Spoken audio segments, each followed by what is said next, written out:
Hello, good evening, everyone. Hope everyone's having a great week so far. I am still in Los Angeles doing this stream from another mobile setup like we did on Sunday. So, again, the same thing as I said beginning of the last stream. Bear with us if there are any technical difficulties. I literally have none of my stuff with me.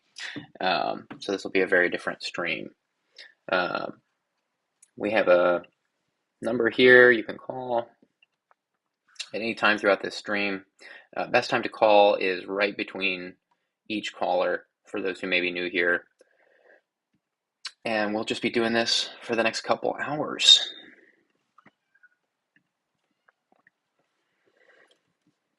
Bear with me as I get everything fired up. And we are going to take our first caller. Hi, thanks for calling. Hello? Hi, thanks for calling. What you want to talk about? Hi. So, I was on here talking about something that has to do with what is going on with me tonight. I was on about a month ago, and I was in an abusive relationship. But on, I believe it was Tuesday, something happened that I haven't been able to shake off, and it's been really, really difficult for me. Okay, what happened? I mean, is the context from the last call we had important, or do you want to Yeah. jog our So memory a little bit? a summary was that I was together with someone for about 6 months, and it was very abusive. He was very manipulative. It was very on again, off again, because he would always try to come back and ask me to get back together. But the last time that I saw him, his ex came to his house, and they were alone together in his ex's car for about an hour. And when he came back, he made me leave his house early, and he dumped me the next day. And his ex was someone I was involved in because a few months before they came forward to me and tried to warn me about him, and got me to break up with him. And we did it together. They helped me, and we were friends. So so on Tuesday, I noticed that he had blocked me, and I was curious to why, so I checked, and he was with them, and he posted a bunch of pictures with them, and they were like hugging, kissing. They're definitely together.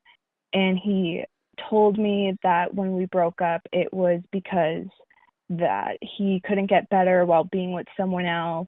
And I asked if it had anything to do with him just seeing his ex, and he said no. He kept denying it. He said I was overthinking and that I'm being dramatic. But when I saw it, I found out that I was right, and it was terrible. Hmm. So this all happened since the last call. Yes. Okay. So he was cheating on you, and Yeah. it sounds like you were uh, you got confirmation of that from some Yeah. social media posts. Yes. And I'm sorry to hear about that. How Thank old are you. you? I'm 18. All right. Um, so what would make this a good call? Are you looking for something, or you Um, just wanted to air that out with us, or? um, Maybe I've been trying to navigate maybe um some advice maybe on how to process things. This is my first like real breakup. He was my first everything. He was my first like even handhold or kiss, like everything. So I have no idea how to like get over something like this, and I'm completely alone in it right now, which is also making it really hard because when I told my friends about it, they were like, yeah, well, you know what? You always knew he was an asshole, so what were you expecting? Get over it. So I haven't had any support on this, and every day since then, it's just been kind of eating me alive, and I don't really know what to do about it. Right. Well, a breakup is a rite of passage in a lot of ways. It's Yeah. you're very young. Uh,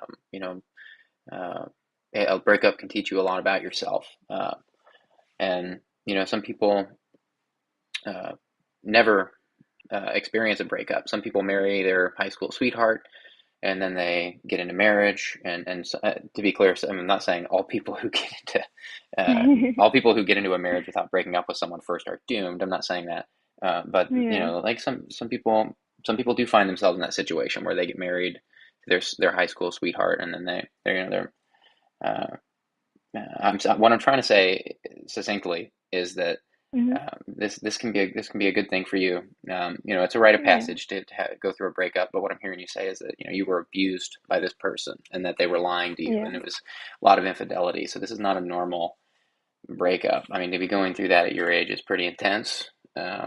And I'm really sorry to hear all that you've been through at such a young age. Yeah. Uh, I the chat is lighting up with some thoughts that I hope will be helpful for you. I can confidently say that you should definitely, if this person's Mhm. been abusive, uh, instill some really strong boundaries with this person. Not to say that you have to be a jerk, but like Yeah. maybe just not talking to them is an option. I don't know if is that do you run into this person? Are they in your social circles? Is it possible to No, avoid them? actually, they, so I wanted to talk to them after seeing that because I just wanted some kind of explanation as to why he lied to me or just try to like, I don't know, I was searching for anything that I could really, and I just wanted some closure, but anywhere that I've tried to speak to him, he's blocked me on, and that's also it hurts because I feel like, you know, I did everything for him, but he won't even give me that decency to talk to me. Right. Uh, Jinyu from the chat says, or maybe it's Jinyu. I don't know how you'd pronounce that. They say to you, you're allowed to grieve him, no matter how mean he was or how perfect Yeah. he was. I would say it doesn't sound like he was too perfect. But I think that's true. Like what I hear, you're really confused. You're really young. These kinds of things will get easier the older you get. It's never easy to break up with someone Yeah. if they've been abusive. It's never easy to break up with someone, period, but it's definitely not easy to break up with anyone if they've been abusive. But I think Jinyu is right that you're allowed to grieve this person, the loss of this person in your life, even though they were abusive. And Yeah. and how long were you guys together? We were together for 6 months. 6 months. Okay. Hmm. Yeah, I remember you saying that earlier. Now, yeah, I'm really sorry to hear that story. Yeah. You are young. You got your whole life in front of you. I'm sure that um, you're you're going to meet someone who will treat you much better, and I'm sure that this you'll look back on this as a life experience. You'll look back on this Yeah. as a touchstone of like these kinds of red flags will become more apparent to you earlier on in future relationships is what my gut says. I mean, if you're maybe make some journal entries about red flags that you should have picked up on in this person early on. Hmm. Do you have any red flags like that, like from early on in the relationship that were Um, signals to you that it was not going to be good? yeah. When I first met him, I did things did spark up that were red flags, and I know later on that I definitely like chose to ignore it just because, I wanted to be with him. What kind of red flags, if you don't mind me sharing, or if you don't mind sharing with me? Um, if I can think of some, like he was just very dismissive and very judgmental about anything, that I would bring up like early on, and would he would not, just be very nice. He would just kind of always make small, comments to me that eventually everything always started out pretty small and subtle that then later on got bigger and bigger and, worse. Hmm. Well, um, I would say take some time to really think through uh, what it is that you want to be different next time?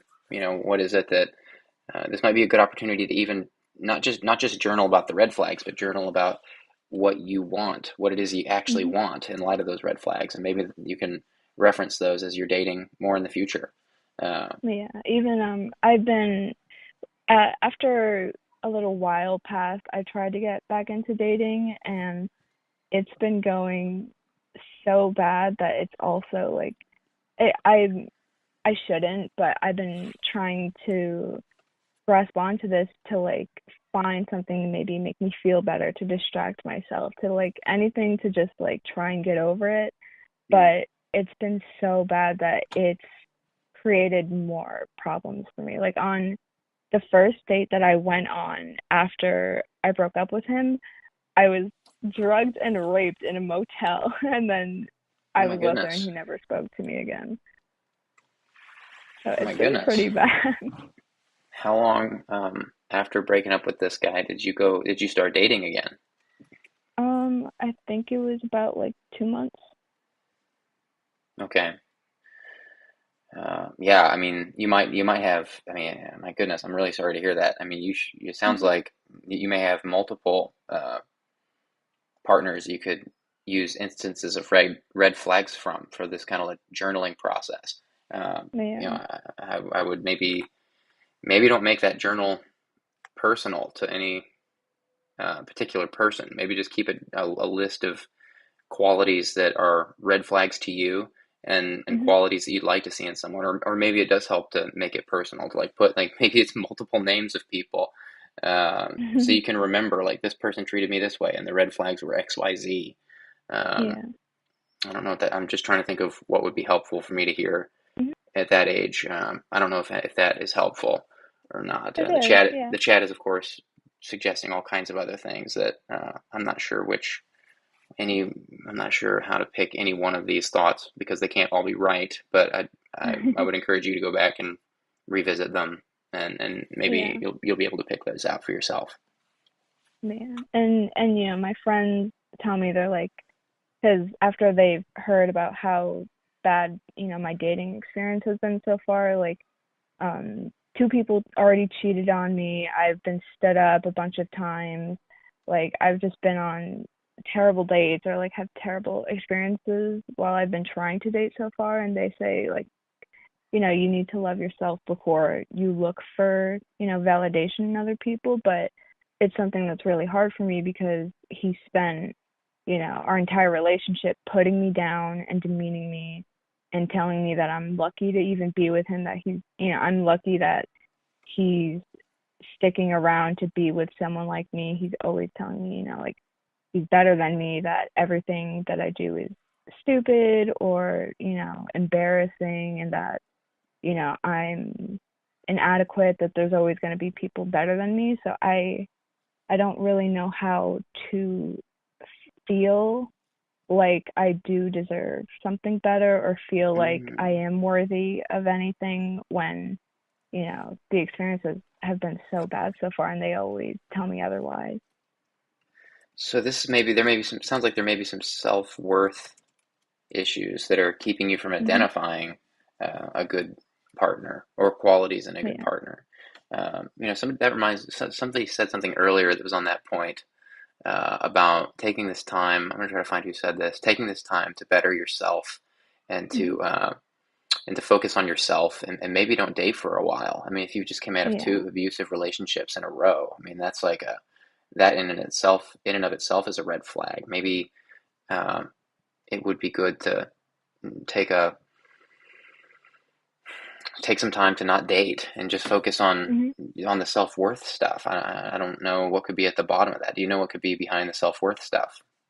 I mean, my whole life, that's always what I've been told, whether through all of my family, all of my friendships, anything like that. I've always been told that I am less than, and that, other people are above me, and that my only purpose is to serve, other people however they want. I'm a really big people pleaser. I will do anything, anybody asks of me, and I will never deny anybody of anything, no matter how far it crosses my boundaries. I can't say no to people. I will just let anybody kind of do anything to me, and I will never start conflict because I don't feel like I'm deserving enough to say, hey, I can't, I don't deserve that, or that's not okay. I'm always told that it is what I deserve, so I believe it.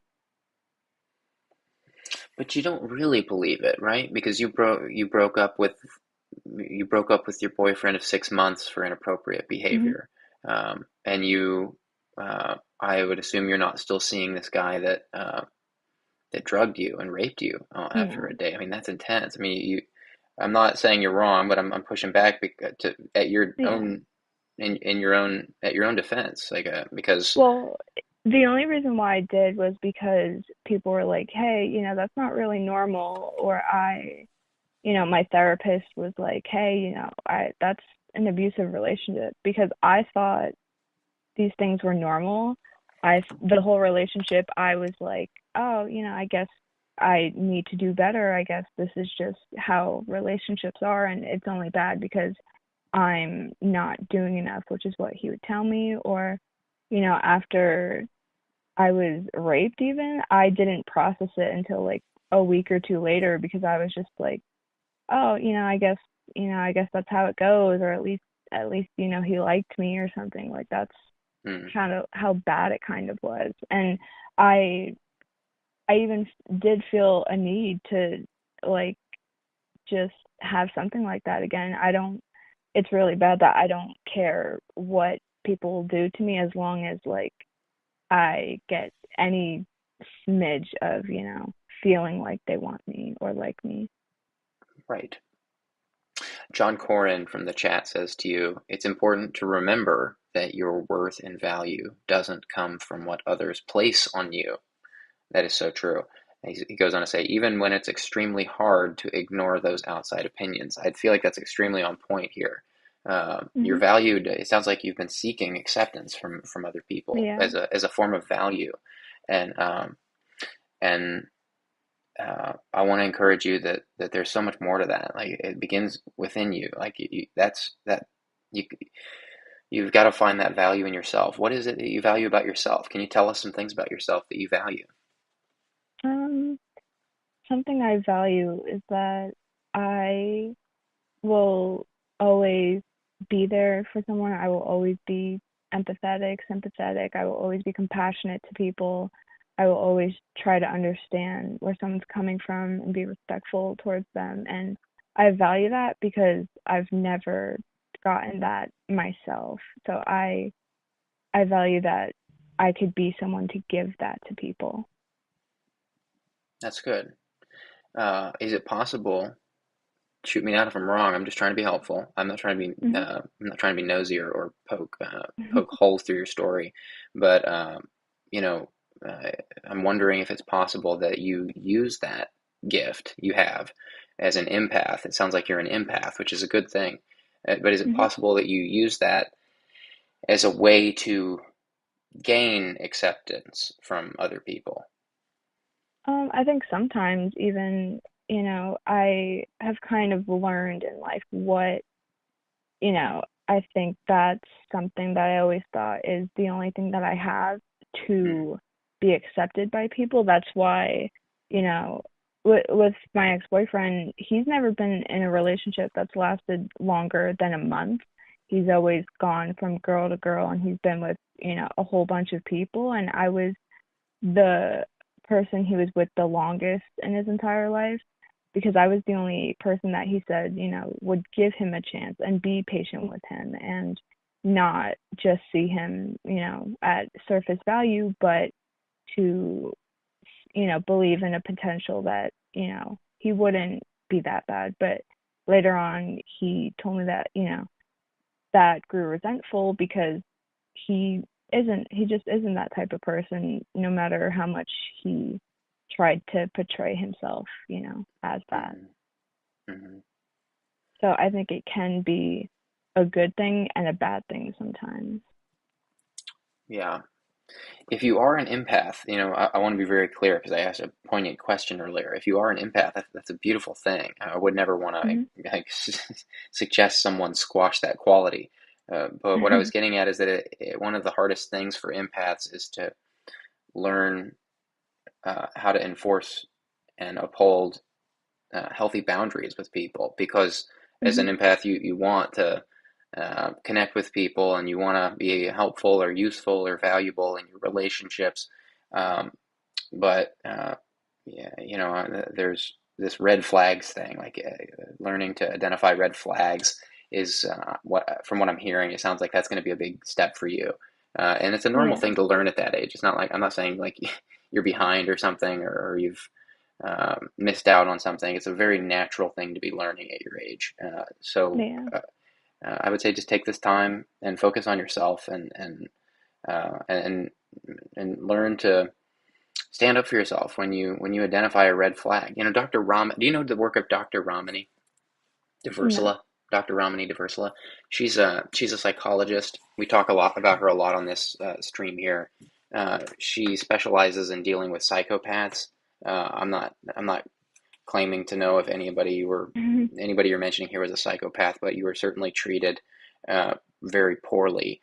And she talks a lot about red flags, which is why I'm bringing her up, and how to spot red flags. She actually has a great Yeah. video on her YouTube channel. She has a YouTube channel where she posts videos about learning to spot red flags um, in dating specifically.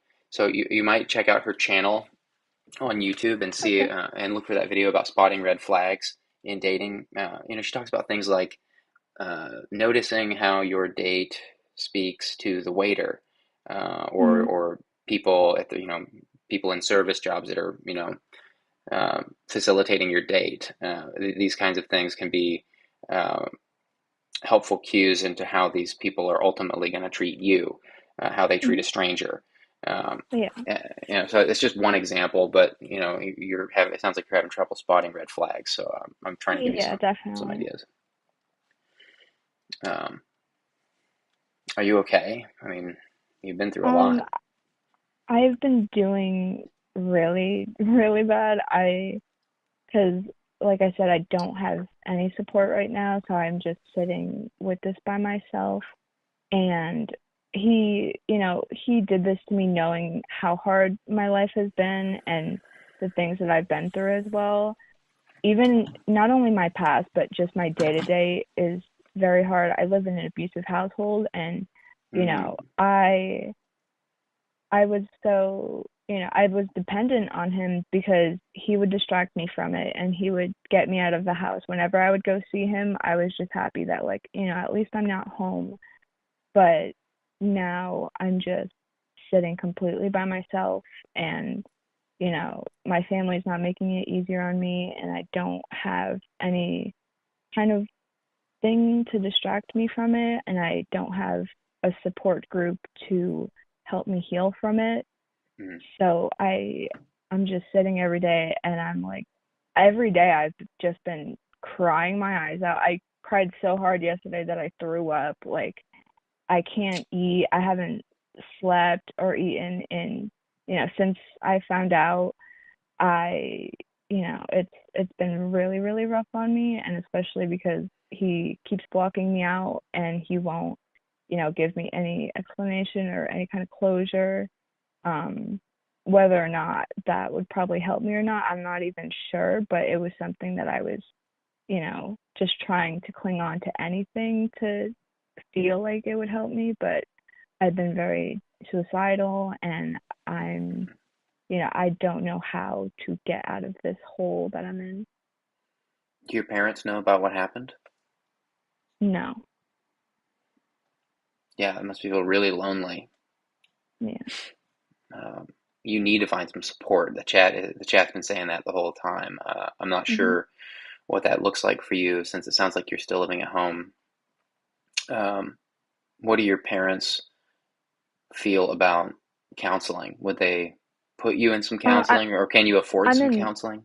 I'm in therapy right now, but also the therapist that I have isn't she's not very good. She's not, like I've always have I've always had some trouble with her because, like, for an example, the way that she speaks to me, you know, I was telling her the abuse that I've been with my father, and she was like, you know what, well, maybe you did deserve it. Or, she kind of gaslights me and says, are you saying this for attention right now? Or, did that really happen? She's just not the best person, but she's the only one that I can afford or even see right now. So she's the only choice that I have had.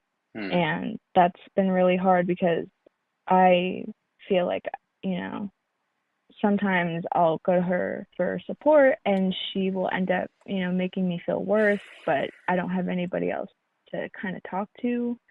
I've tried to see a psychiatrist to be diagnosed and be medicated. I've already been through like 4 or 5 medications, and they've all made me feel so much worse that I became like really suicidal. So I had to get off of them. And the when I took an evaluation to try and get some more diagnosis for my mental illnesses, um, it was so severe that they couldn't come to a conclusion because they said like my anxiety and depression were so severe that it like affected the test scores or something. So they came out invalid, which didn't make much sense to me. But so I haven't had much luck in that department, which is also really hard. My friend, um, I am certainly not qualified to tell you what it is you Hmm. need, nor is this the kind of place where we do that. I can't Yeah. tell anybody what they need, but I feel very confident in telling you that medication is not the answer here. Uh, Yeah. you do not, you won't heal from the trauma you've gone through from medication. Medication is for people with, you know, uh, imbalances in their body. Hmm. You don't have an imbalance in your body. You've been through some very traumatic experiences, and you need to have uh, again, like I'm using that word need, and I realize I can't tell you what Hmm. you need, but you need someone who can tell you how to get who can coach you through this, like a counselor. A Yeah. psychiatrist is not the answer, is what I'm trying to say. Hmm. Please don't go pump yourself full of pills. A psychiatrist will be inclined to just give you the pills because you're there paying them, and it's a free market, and they're not going to not take your Yeah. money. You should be seeking out somebody that can talk you through this, Hmm. and someone who knows how to deal with trauma like this. I certainly do not know how to deal with somebody who's been raped. Like that's not Hmm. something I can coach you through. Um, but I'm lost for words because I mean you said it yourself. The meds didn't help you, and they made you feel suicidal. That is Yeah. not. Please take that as a warning sign for yourself, and Hmm. don't pump yourself with any more pills. Uh, Okay. uh, I'm gonna spitball here. I don't know what it is you need, but I do Hmm. feel like your parents probably need to know about this. I don't know if there's some reason you can't talk to them about this. Is it the shame? Um, Do you feel shame over what happened, or the do they not know you were dating, or what's the deal? Yeah, they don't know that we were dating because I mean, so my mom knew that I was with him, but she doesn't know that it was abusive, and she didn't even know that we broke up. She just like kind of realized that I stopped going to see him at some point. But my dad doesn't know because, my parents are mm, they're very like strange about stuff like that. Like my dad, I can't even walk by him without him being like, you look like a whore, or, don't bring anybody home, otherwise, we're kicking you out. So they're very unsupportive with things like that. And even if I did say that it was abusive, they would probably, make it harder for me by just saying, like, you know what, you probably deserved it, or you're being dramatic, or, something like that. So that's the only reason why I kept it from them. you have so much strength in your voice for like the way you're telling all of us these things is so strong. I can tell that you've carried so much alone for so long that it's made you a very strong individual. And you need to know that you should have people around you that you can talk about things like this with. Yeah. Again, not a psychiatrist. A psychiatrist is just going to give you pills. Yeah. I wonder if you could get if you could take the money you've been paying your psychiatrist and find a good counselor that specializes in sexual assault, or Yeah. is that a possibility?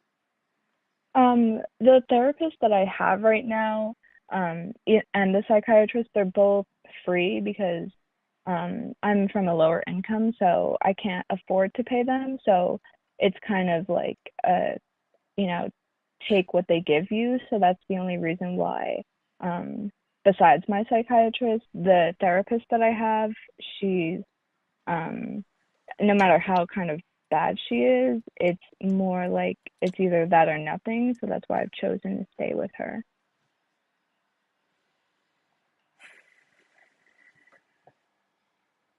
I really just don't get a good feeling about you seeing a psychiatrist. That all Hmm. they can do is give you pills. I don't know what you're thinking when I'm Yeah. telling you that. What are you thinking when I'm telling you that? I agree. I tried to, I tried it out because I was hoping it would maybe make me feel better, but after going through so many and having, a worse reaction each time, I don't believe that it would help me no matter how much I, wanted to find something that would. But so I stopped taking medicine. I chose to, try to not really keep searching anymore because I'm very tired of just going pill after pill and never feeling better but feeling worse. That's because the problem isn't with you. And now you may be doing things like, or you may be not doing certain things that are making you susceptible to abuse like this. Uh, Mhm. in other words, like these boundaries thing we keep talking about. You may be learning. It sounds like you're learning to have better boundaries with people that don't treat you right, Yeah. and that may be one reason that that you're finding yourself in this situation with more than one person, and Yeah. and that's why the pills aren't working for you, because you don't have a Mhm. mental problem that the medicine can regulate. You're just learning a very normal thing. It's normal to learn boundaries at this age. You're a young adult. You're in your late teens, and this is a very Yeah. natural time to be learning boundaries. And that may be one reason you're finding yourself here more than once. But medicine won't help that. A Yeah. number of people in the chat have been saying you should call a crisis center. Mhm. That might not be a bad option. You do need to talk with someone about this. I mean, I'm glad you're Yeah. taking this as a first step here to talk with us about it. Mhm. But we can't fix this problem for you. We're trying to give you some Yeah. ideas of next steps that might help you on your journey. Um, you Mhm. know, I would maybe, if you can't afford to seek out a new counselor, I would say maybe find a crisis center you can call. There are some free ones. I Okay. can't tell you if they're good or not, but like you need some you need some justice as well. I feel Yeah. I don't know how you get that in your current situation, because you feel like you feel unsafe to tell your parents what happened, uh, and I don't know how you get that justice, but you need that justice. Yeah. And these people that are treating you this way cannot they can't get away with stuff like this. That makes me feel horrible for you and for other Yeah. people that this may happen to. Um, uh, what do you think you could do tomorrow? I mean, we've talked about a bunch of next steps that might be helpful. Do Mhm. you think you could start looking for a new counselor tomorrow, or do you think? Um, Yeah, I can look into it because I've been with her, for I believe about a year now, and we've gotten nowhere. She's never helped me. I've always left feeling worse, and she always said that it was my fault, and she's complained about it. Even um after I took a new medicine that I tried that was pretty recently. I told her, I was like, hey, these aren't working and they make me feel really, really bad to the point that I can't continue to like see if they're gonna work later on. It was terrible, and she got upset with me and she told me that I was making it up because I don't want to take the medicine and I don't want to get better, even though I told her, I said, I want to get better and I'm open, to whatever I can to improve, but I'm Your having a bad reaction to it. your She said I was psychiatrist told making you it that? up. No, my therapist. So you're a therapist. Okay, so you do have a Yeah. therapist. Yes. Okay. I would say that therapist uh, is not giving you good advice. Um, Yeah. you're you're a victim of some really traumatic experiences. For a therapist to tell you that the pills aren't working for you because you don't want to get better is not helpful, and it's not true. And any good therapist and any good psychiatrist should know that unless there's something else going on that you're not sharing with us here about your brain or your health, Mhm. medication is not the answer. And any good therapist or Yeah. psychiatrist should know that. I mean, these are massive red flags. I'm talking. These sound like massive red Yeah. flags. Is there something Yeah, else going on even that you're not letting on to that could be a reason you're on the medication, or is it just for this dealing with these no, experiences? it's just the aftermath of going through all of this, like destroying my mental health. But I tried to explain that, because they kept getting upset with me why the medicine wasn't working, but I was trying to explain that, like, it's not about, you know my body, it's not about that, it's about dealing with something like this, like, Right. no matter how much medicine I take or what different kind, it will still be there. I'm really hesitant to suggest that you um, to suggest that anyone stop seeing their counselor or psychiatrist Mhm. or to change any like I'm not trying to change what you do with your medicine. That's why I'm asking Yeah. like is there more going on that you is there more going on in the story than just the the sexual abuse stuff? Mhm. I'm trying to be very careful here because I don't want to like suggest that you change something that you're currently doing, but it sounds like that those meds drove you. You're very young, Yeah. and you don't have many people to talk to you about this, and these pills drove you to a place of questioning.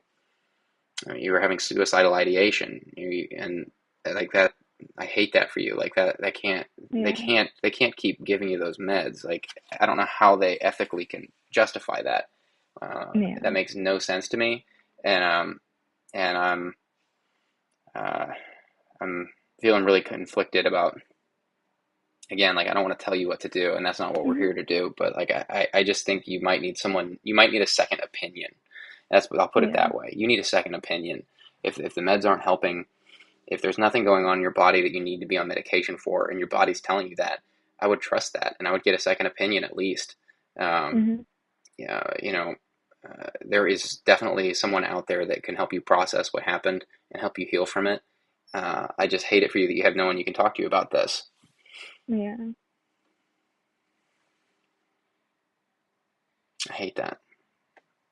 Yeah, it's been very difficult to sit with this because since I don't have anything to distract myself, it's the only thing that's kind of popping into my mind, whether I want it to or not.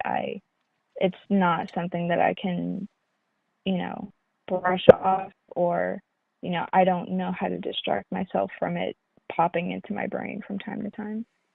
Hmm. So a couple other things I want to mention as suggestions.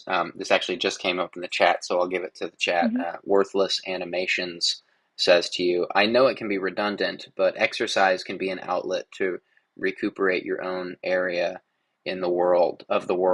Traumatic memory remains stagnant in the body and can be dealt with through movement like yoga. I think any exercise, yoga or otherwise, like getting your heart rate up, stressing your body, is a great way to process. trauma, and a great way to invigorate your body and your mind, and get more energy and feel better, and feel like you're conquering something. Do you Hmm. exercise? Is that something you can do more of?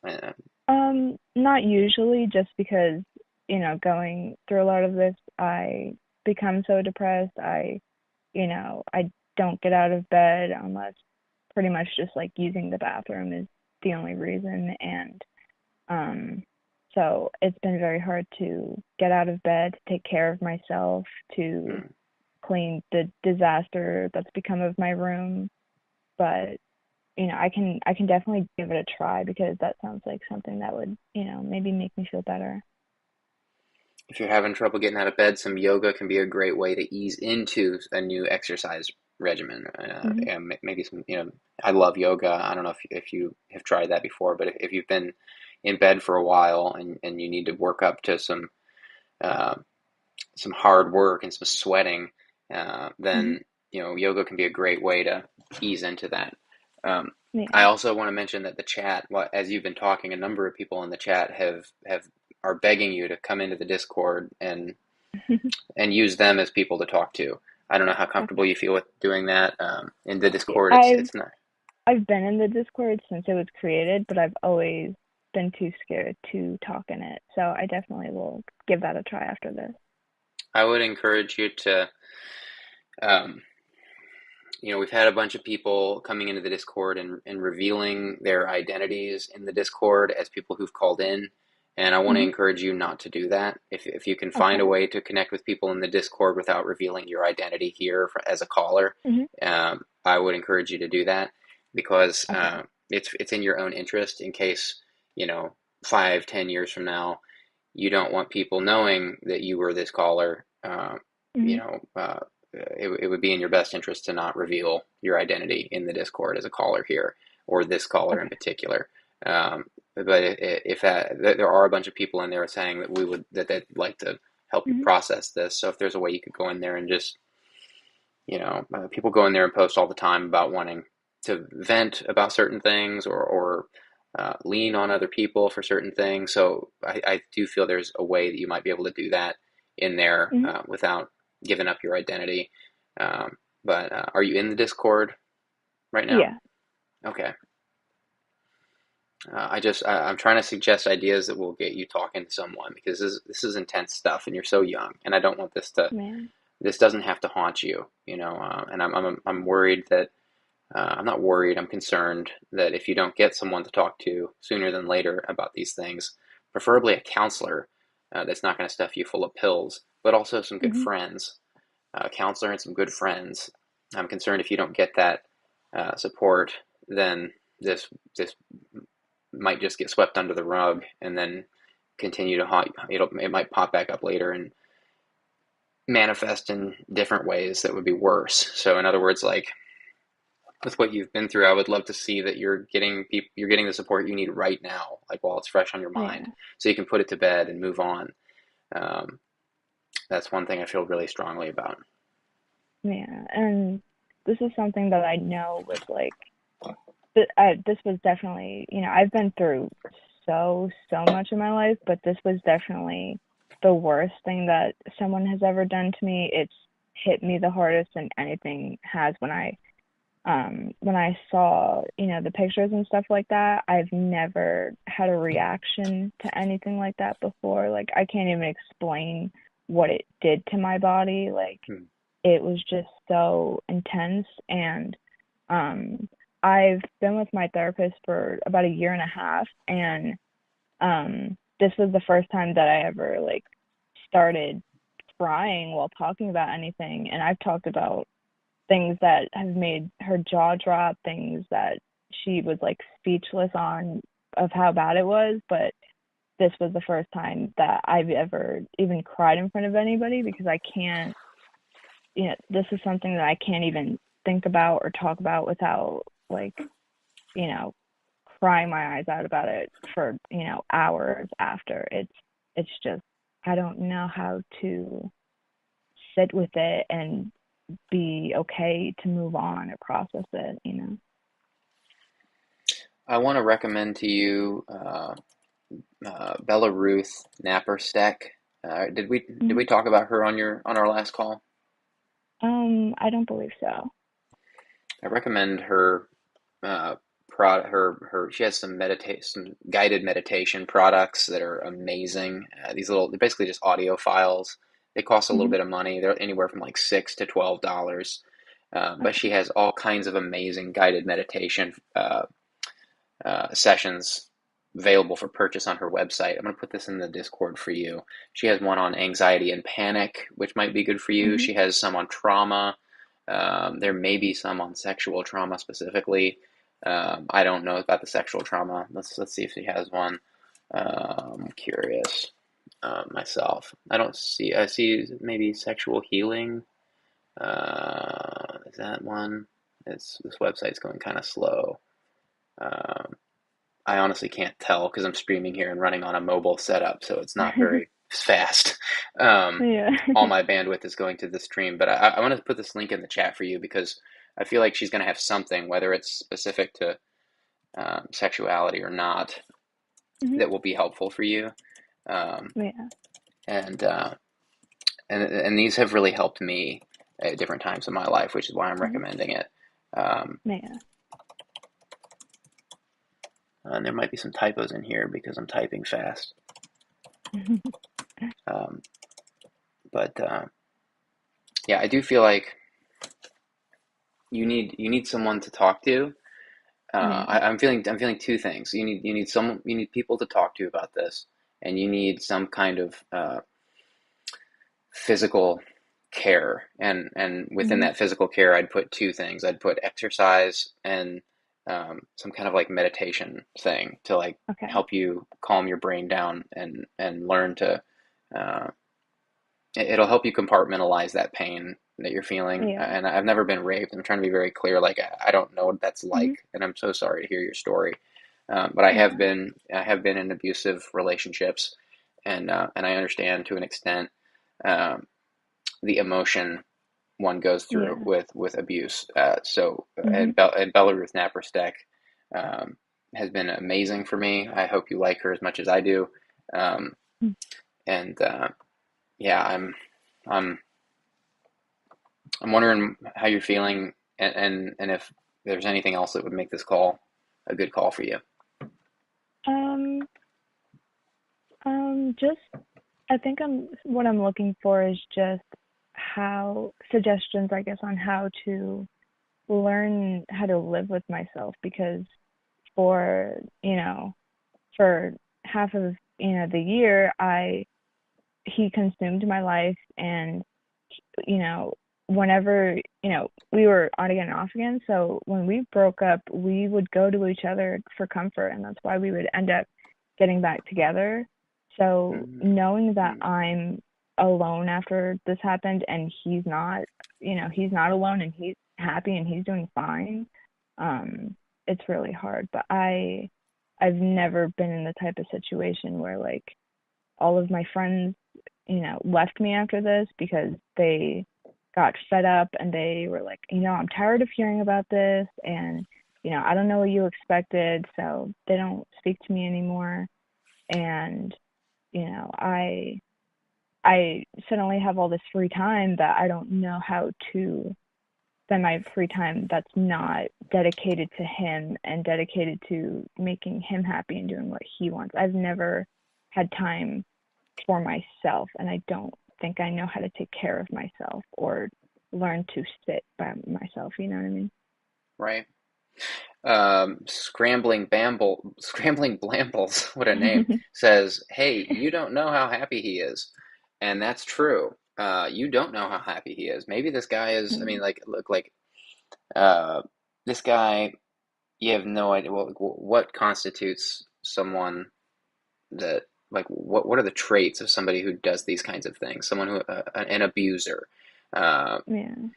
Often they are psychopaths. These people are often psychopaths more often than not, especially if there's no good reason for the abuse to happen. Like there's Yeah. never good reason for abuse, but I mean, like, like if you're self-defending, like it doesn't sound like there was any self-defense at play here. It sounds like this person was just like treating you in a horrible way and had no remorse Yeah. for it. Yeah, And he's never, felt guilty about it, which, right. And, almost makes it worse because he definitely should. and that leads me to believe that you may be dealing with someone who doesn't feel empathy. And if that's the case, I want to recommend a book to you. It's a book. It's a popular book here on this stream. I reference it all the time. It's a book called "Should I Stay or Should I Go?" By Dr. Ramani Deversala. I mentioned her earlier. Hmm. She's the one with the YouTube channel. Now I'm referencing her book, "Should I Stay or Should I Go?" I'm going to put this link in the chat for you. This is her a Goodreads link on her book. This is a book about moving on from a narcissistic relationship and kind of how to identify whether you were in one or not. And I feel like it might be helpful for you if you're because like look like you are the way you're speaking now um, about this experience is you know like you deserve. I want to tell you that you deserve to go through a season of being angry about this. Yeah, I'm not saying Hmm. that you need to like live in anger. That's not healthy. But Yeah. like I don't hear any um, sense of injustice in your voice. I sense that this is something that's made you really sad. I sense that you're Yeah. really reeling from this, and rightly so. Of course, all of those are things that only I would only imagine are natural responses to this. But like, I want you to know that this is an injustice. Like, this is what has happened to you is not right, and it makes me mad hearing stories Hmm. like this. Like, this is not Yeah. okay. And it makes me wonder if you have some, because you were told as a child your whole life that, I mean, you said your dad called you a whore. You said that Hmm. you've grown up in just a bunch of negativity. It makes me wonder if you don't feel safe. Uh, and you mentioned you don't immediately spot red flags. You can't clearly detect a Yeah. red flag. Makes me wonder if you have something from your background or your childhood that is keeping you from really feeling the injustice of this. Uh, Yeah. Absolutely. I've, even throughout the whole thing, I've never been angry with him. I've never lashed out on him. And one of the times we broke up, he said he was like, "Oh, I feel sick to my stomach about what I did," and he asked me to comfort him, and I did. Like, that's, kind of the length that I would go, and whenever I, would tell him that, I was kind of fed up with how he was treating me, I felt guilty and I apologized. And I don't feel angry because I don't feel like I deserve to be, because I, deep down inside, I believe that I do deserve stuff like this, because that's, just kind of what I was used to being told, that, you know, that these things are going to happen to you and you have no right to say, anything about it. I've never been allowed to be angry, so I don't even think I know how to be about anything like that. my friend, you have been fed so many lies uh, from your parents, it sounds like. My heart breaks hearing what you just said. Uh, I I wouldn't wish anyone to be angry. I'm not saying I want you to be angry. Yeah. I'm not saying I want to hear anger in your voice, but I don't hear any uh, sense of injustice in your voice. I keep coming back to that phrase. I don't know if you mean if that's Yeah. clear enough when I say that, but like it just sounds like I don't hear the. I can tell that that this is something that's weighing on you, but that like I can hear it in your voice that you're conflicted about uh, how to feel about this, and I want you to know that like I wonder like does it feel scary? Does it feel scary allowing yourself to feel the anger that would come from something like that? I don't think so. I think that, you know, this this is something that I'm used to, as bad as it is, but I've always, gone through some kind of abuse. I've never, um, literally throughout my whole life, since I was a toddler, since as long as I can remember, there have always been at least one or more people in my life who were actively being abusive or manipulative towards me. I've always been put down by everybody around me, Mm-hmm. and I've never had the support, so I've always just been with it on my own. Um, so I'm when, the way that I feel about it, I'm not angry, or I don't feel any injustice, but it upsets me that I want to know what I did wrong, or what I didn't do enough of, because when he broke up with me, which was a complete shock, because I did everything for him, and he was always the one who was, you know, causing the problems, obviously, because I would never, dare to start a conflict with him, or, you know, deprive him of anything that he's ever wanted. I, crossed all my boundaries. But when he did, I said, what was it something I did? What more could I have done? And that's still the question that I had of why wasn't I enough? I feel like I did everything that I could think of, but it still wasn't enough, and somebody else was obviously a better candidate. Um, but even when I wanted to talk to him after, I just want to know why he would do that. So I'm more just kind of confused of, like, if I did everything for you, if I, whatever, why would you lie to me? Why would you betray me? Why would you put me through more if you know more than anyone what I've been through? I don't understand what I did, or what I could have done to prevent it. You may not have been able to do anything. In fact, that's what it sounds like to me. It sounds to me like you could, like this was just a ticking time bomb. It sounds to me like this guy would have left sooner or later. It's not you. Yeah. It doesn't sound like it's you. You sound like an amazing partner. And that's why I want you to read this book. Promise me you're going to read Hmm. Should I Stay or Should I Go? It, I promise.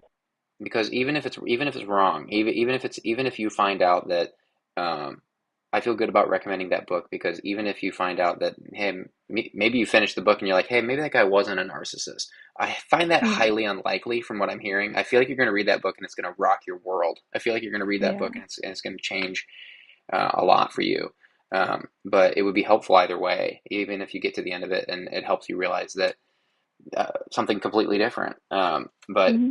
uh, I'm hearing a lot of, you're raising a lot of questions that are again, like, I want to reiterate, these are things that you haven't. It sounds like these are lessons you haven't learned yet, but it doesn't sound like you did anything wrong. It sounds like you're learning to identify red flags in partners, and maybe in Yeah. friends in general. If you grew up in an abusive household, uh, you know, you it doesn't sound like you did anything wrong. It sounds like this guy would have left sooner or later, no matter what. It sounds like you were the perfect partner. I mean, nobody's perfect, but it sounds like you were very considerate. It sounds like you felt like Yeah. you were walking on eggshells a lot. Yeah, of course. You're saying, yeah, you felt like you were walking on eggshells? Yeah, and nothing was ever enough. I think that's why I always have those questions, because he always told me, someone else is, better than you. He never failed to, make sure that I knew that. And he always compared me to other people.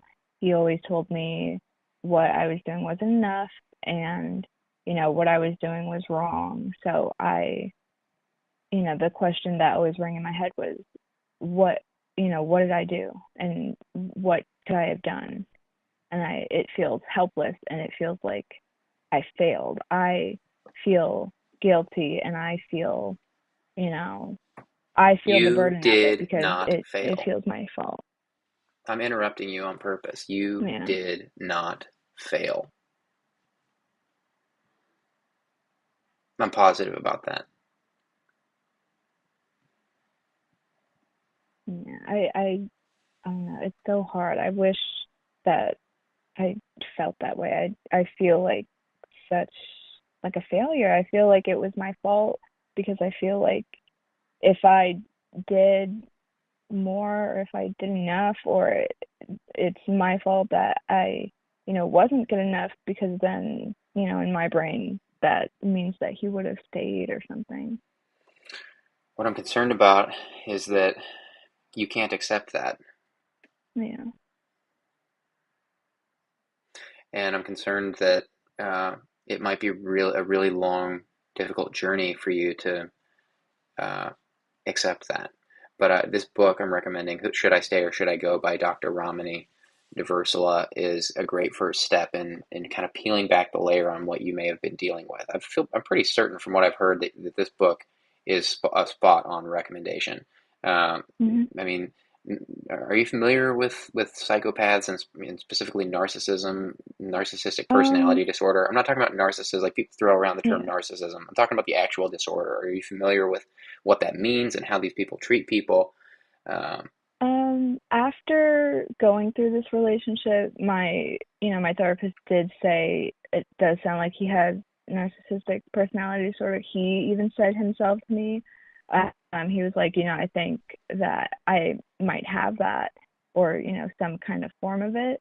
So after going through that and I did a little bit of kind of looking into it, not too much yet, but after all of that, it did definitely make sense. And, learning things about like trauma bonds and like breadcrumbing and like, a lot of things started to make sense of what he did to me definitely would ring a bell. And I would be like, oh, that's what it was. Narcissists don't feel empathy. They can't feel Yeah. empathy. It's actually a tragedy. Some of these people can't get better. That's why it's such a tragedy. Uh, what do we do with these people? Uh, what is the cure for these people? You're not the one that needs a Yeah. cure.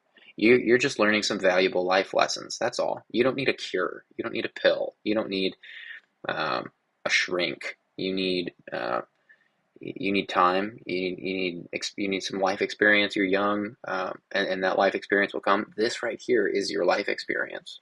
If you remain open to it, and you continue to use this as growth material for yourself, use this as an opportunity to Yeah. learn and grow. That's all you can do here. Yeah, you weren't not enough. If anything, maybe you were uh, so much in that relationship, and you meant so much to that person that they didn't know what to do with you.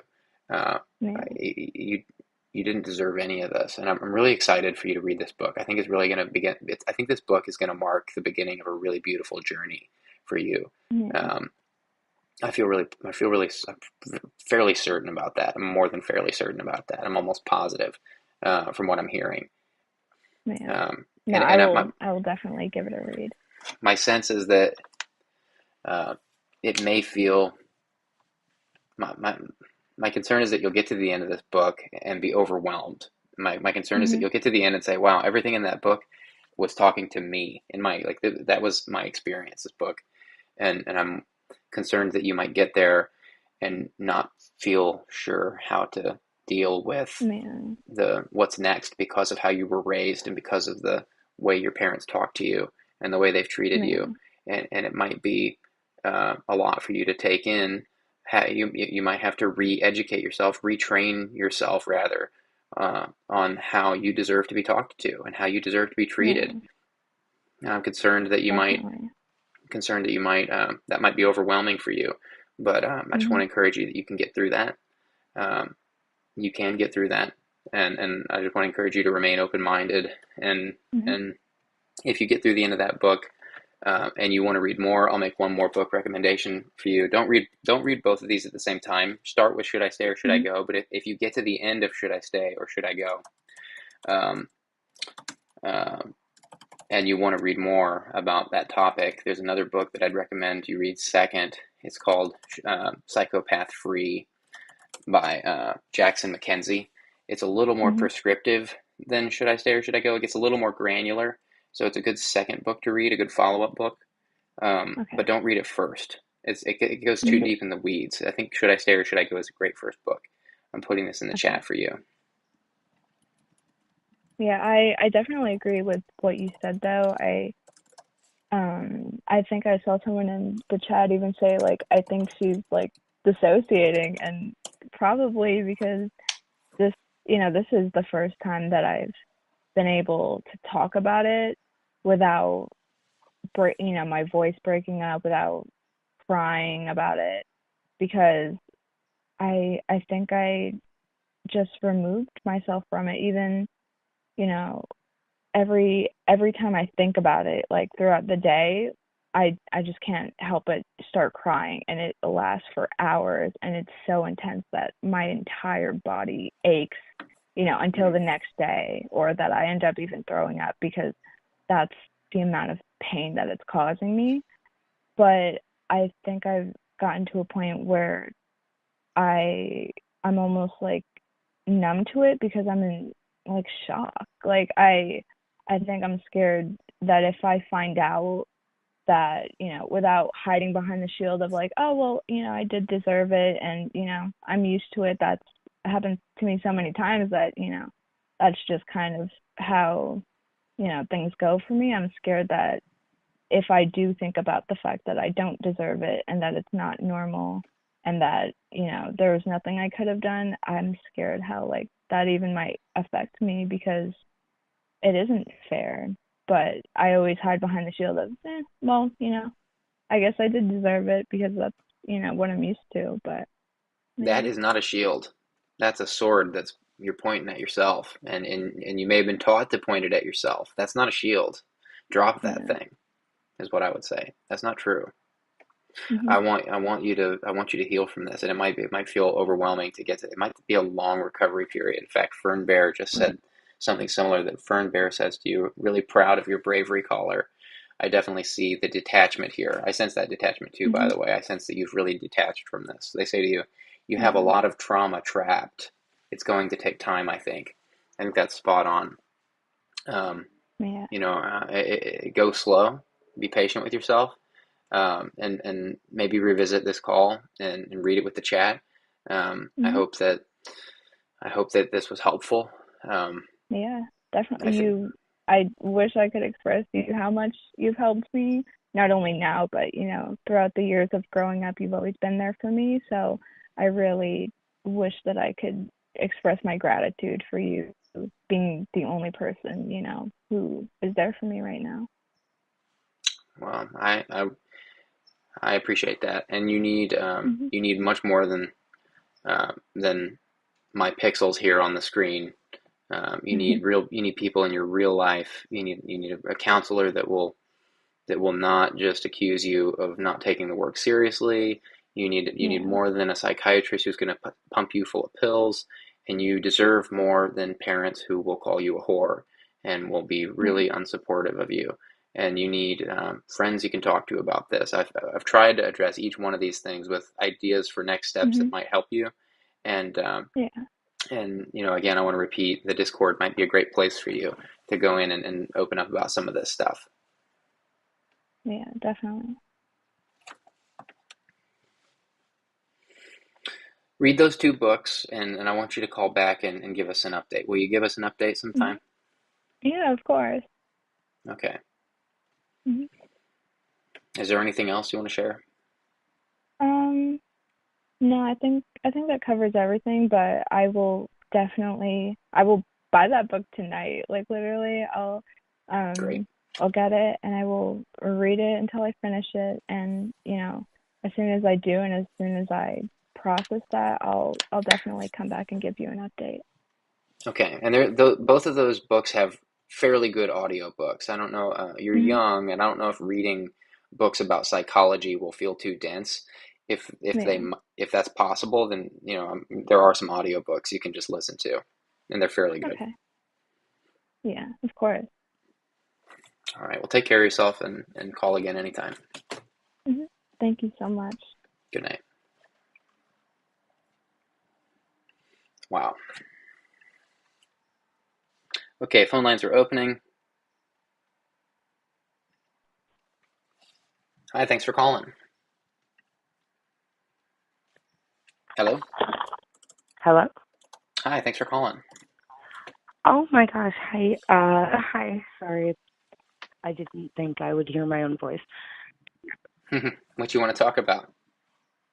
Um, wow. My life experiences, I guess. Um, Great, the floor is yours. okay. Okay. I'm in the Discord. I wrote in the Discord kind of vaguely like a while back because I'm Whoa, super whoa, whoa, supportive. whoa. Be careful with that. Be careful what you reveal about who you are in the Discord. I don't know Oh, what you're about to oh say. no, yeah, no, Yeah. I wasn't Okay. gonna say anything about my name. I was just Sorry, I have toast. saying. I have toast syndrome. I have hyper Sorry, I'm toast sorry. syndrome. I'm so scared of getting toasted. I've been like, yeah, I'm so scared Okay, because carry on. I'm genuinely sorry. So I guess I um had a severe brain injury when I was 1.5, Hmm. um, due to neglect from my parents, just general neglect. Forcing my older siblings to be parents when they weren't old enough and they weren't parents themselves. Oh my gosh, I have anxiety. Sorry. Um, so basically, I had gotten a severe brain damage. I'd fallen and I don't know how much I can tell you about that injury. Like, can I tell you what happened to me? Of course, yeah. Just no names, no Um, locations, and things like that. okay. So yeah, so I fell about 4.5 feet, 1.5 years old, and landed on a bag of drywall screws head Oh first. my gosh. Um, and two of them went 7 turns into my skull and into my brain. And my dad held my head down on the table and twisted them out immediately after. Sorry. So I'm just anyway. That happened at 1.5. They called me the R word, which like they called me stupid and all of these things my whole life. Um, which I'm 26 now, and I get my first brain scan this year, maybe. It's scheduled, so so Okay. I'm just like there's a lot of fear, there's a lot of uncertainty, a lot of the previous call, a lot I resonated with me. I try to have a more linear thought pattern than this, but I'm really scared of like saying anything Well, wrong. take Um, take a second and just relax. There's nothing you can say wrong. We've got the guidelines for a toast out of the way. I don't sense you're going to get toasted, so just relax and uh, and use this space. Someone just said I don't sound handicapped, and I really appreciate it. And I'd encourage you to focus on the call here that we're having, and I'll pick things out from the Sorry, chat. yeah. The chat will be there for you Y- later. yeah, I closed it up. Okay. So sorry. So I basically I had my mom, my dad, and my 3 older siblings, and I was just very isolated from them in a very cult-like way. And I know that's an odd thing to say, but um it was the smallest things that they made different about me and the way I was treated, and just little innocuous things. Um like the repetitiveness of the way they named us all and all that. Like I was isolated from those things. And I have dyscalculia and I can't do math because of the injury, and like had to repeat math the year my mom passed when I was in school, and like had to repeat the year after as well. Um so like I'm at this age of like 26. I've got zero contact with any of these people who have treated me poorly over the years, and navigating red flags when your family has made them seem green your whole life was just really difficult. Like raising me in an area where my dad has power over these people because he provides them either substances or foods or a place to stay for a week while they use the substances, like these things. And like when these people were gone, the house was chaos and it was awful and it's all this negativity. But when they're here, it's like the green light's on and we're entertaining. And I just never got to think about like my own boundaries until like I got really, really, really far away from the situation. And I recently only started remembering some things from my childhood. And I just feel really lost building up, like starting building a foundation for myself so late in life, like, and just like not having a ton of supports for that. Obviously, I know there will be like they'll be coming after I get brain scans, like in other ways, but I feel like I'm really behind in the race, if there is a race. How old are you? 26. Hmm. What kind of memories are you recovering that were repressed? They're of definitely like an SA type manner. My my mom passed due to drug use and spousal abuse with my father.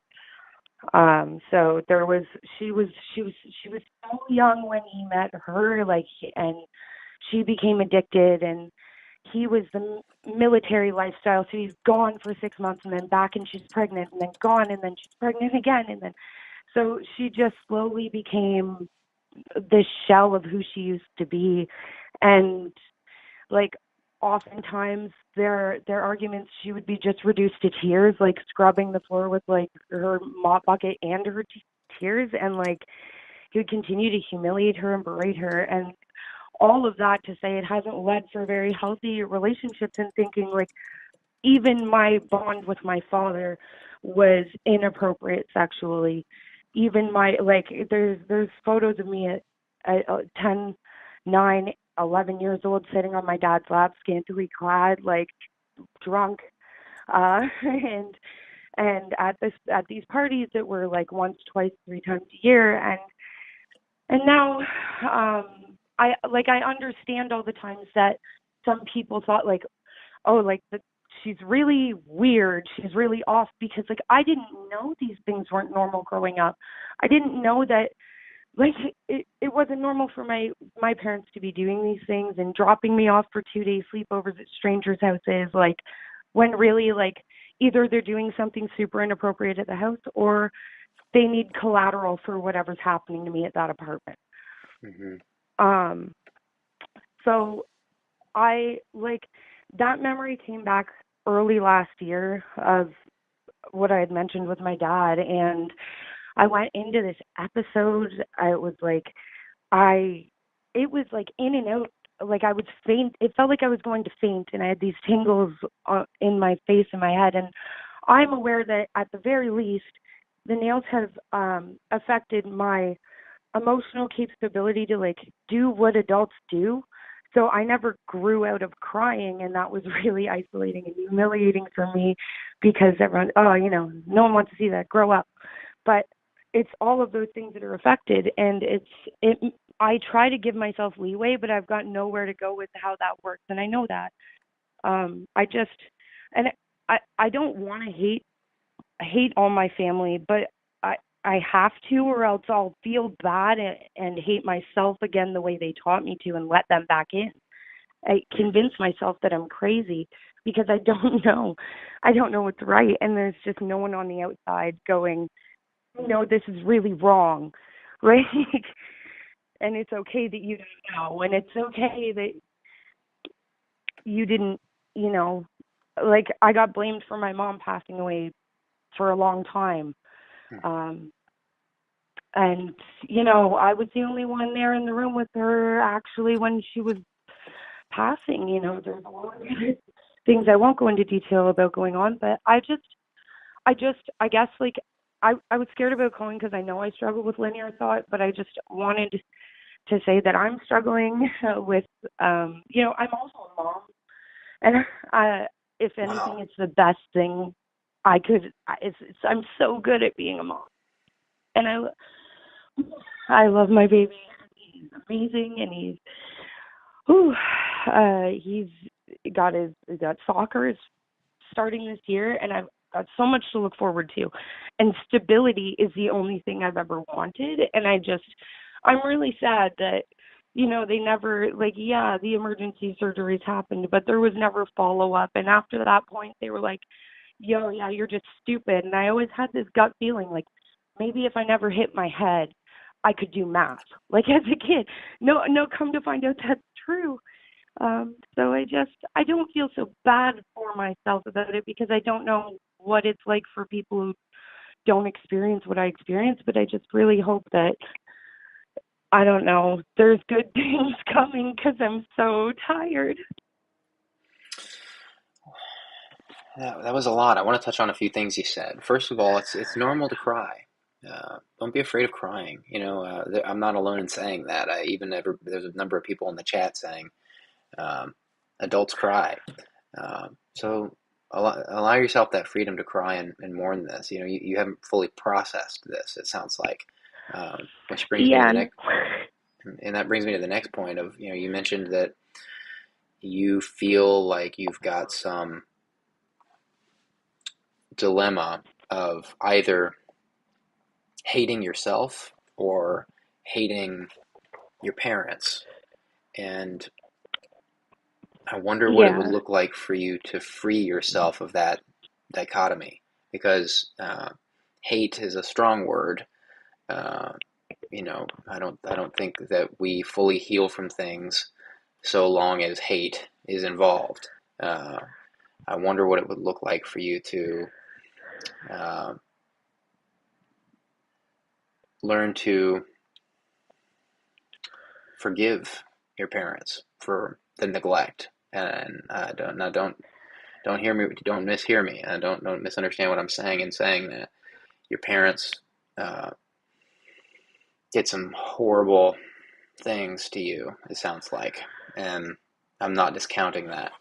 Um, I'm saying it might. I hear the dilemma you have, and I hear how you feel kind of stuck, and um, I sense that there's some forgiveness that hasn't happened. And again, I'm not saying like you need to go to them and say, "Hey, mom and dad, I forgive you." You can forgive them silently. You might not be able to do it right now. It might take years. Um, for me, it certainly did. I wasn't dropped on my head, as far as I know. If I had been, it certainly would explain quite a bit. But my point is that you can learn to uh, you can learn to forgive your parents, and it can be a silent thing, and they may not even. I feel like I'm getting a little cart before the horse. I wonder if you've had any conversations with your parents, if you tried to talk to them about your upbringing and how that was for you. Have you had any conversations like that with them? Well, mom passed away when I was 16, and it's been a lot easier to forgive her knowing she was a lot in part a victim of things. But I also, as a mother, could never put my child through the things that she put me through and be like, yeah, that's okay. There's a lot of moments on film. So that's the conflicting part there because I am a mom and I could never in a million years do that to my child.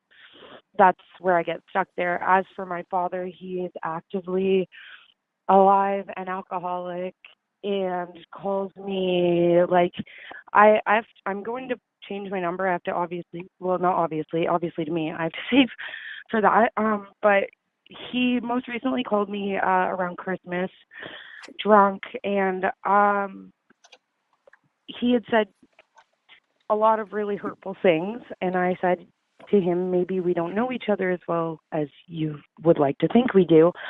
I think we could know each other better as humans. And he said, I don't care. You need to stop being such an asshole to me, and that he doesn't care what pills I need to take. I just need to stop being an asshole because at the time they had misdiagnosed me with like 6 mental health conditions, not looking back at my charts and seeing that I had severe brain damage and that I have none of those conditions. So he had said all that, and I said, Dad, like, I found a very inappropriate photo of me in a very compromising position as a toddler. And he said, what, you're going to act like there's something wrong with that now?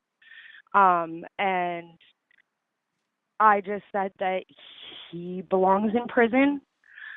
And I told him that his mom told me what he did to his sister, and I hung up, and we haven't talked since. And I think, like, because he hadn't spoken to me in a year, and then I just got this call from him, like, hello? And he's like, what, I'm not allowed to call my daughter? Like, you're mine. Remember, next time I tell you to call and I send you a text to call, you better call me. I don't need to know anything about you to know everything about you because you came from me. So I often I just, spent my whole life enduring that domineering person. And then the year went by, they called me drunk around Christmas, and I haven't heard from them since, but I'm aware that they're doing well, which is good for them. And I'm glad that they're happy or something. I hope they're happy for once. Yeah, so I want to get back to the forgiveness thing because you just made it clearer for me. Like your parents or your mom, and I understand your mom is no longer here. Your dad Yeah. is, uh, it sounds like your dad hasn't, it sounds like your dad's got his own can of worms that he hasn't dealt with. Maybe he hasn't even opened them.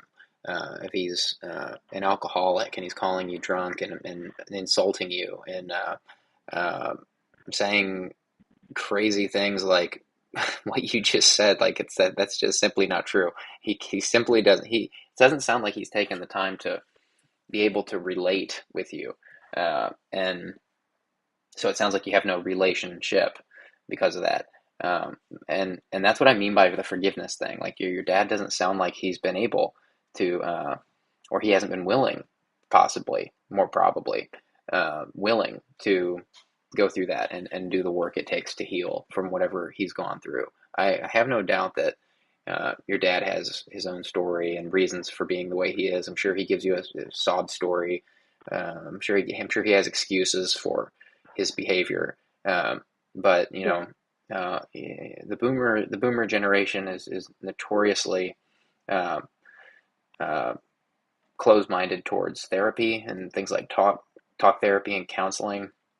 They see it as a sign of weakness. I'm not saying everybody does. I'm not trying to make blanket statements here, but a lot of boomers do feel that way, and a lot of boomers haven't healed from things that happened to them as kids. And that's what I mean by that forgiveness thing, like forgiving your parents. I know that's probably a really hard thing for you to hear me say, but I'm not talking about calling your dad and saying I forgive you. I'm talking about like in your heart saying like, and I'm not saying this is going to be easy. Sometimes this forgiveness can take months or years. It might take years in your case to actually fully forgive your dad, but just like it's a way of acknowledging like, look, my dad had his own trauma, and he hasn't, for whatever reason, he's not processed that trauma, and he did the best he could, and the best he could do was not very good. Oh, yeah. I could give you the exact life calculations that, like, it's like, I can't do math, but it's like math, because if I was the traumas he went through and the traumas he passed down, that's like very simple math looking to me in my mind, where yeah, he's been through horrible things, and yeah, he's bordering on like very bad dementia. He doesn't remember stories the same way, or he forgets what story happened to what person, and then retells it to another person, and he's belittling someone completely different who wasn't involved because he forgets who the problem was with initially. And I think I spent a lot of time like giving them all so many reasons and believing all the reasons they gave me. They had to make me bad, to make me, have a reason to treat me that way a lot of the time. Not that I was easy to live with growing up. I don't know, but like I know that it wasn't worthy of some of those things. And I think that the thing is, like, I wish that I could just forgive all the time. There's a lot of people who give me the advice like, oh yeah, I wish my parents were around, but they weren't, and like they are now, so that's good, and I'm over it. Like you just gotta let things go and stop caring, you know. And it's like I really wish I could. I wish I could hear those certain noises and not have my ears start ringing or not get so overstimulated when there's too much happening. But I don't know how. And I've got I'm not trying to sound like those parenting. people. Just to be very clear, if I can cut in that, I'm not trying to sound like those people. What No, you just no, said, I would consider that. no, I would not consider you. that. I would consider that bad advice, for the record. No, yes, no, no. I find what you're saying to be helpful. That's different than that statement. Um, Right. that I was sorry contrasting it with, but I just no, like I just find that your advice of like forgiving it is more helpful. I just kind of wish I knew how. I'm reading like Surviving a Borderline Parent and a Narcissistic Good. Parent. I've Good.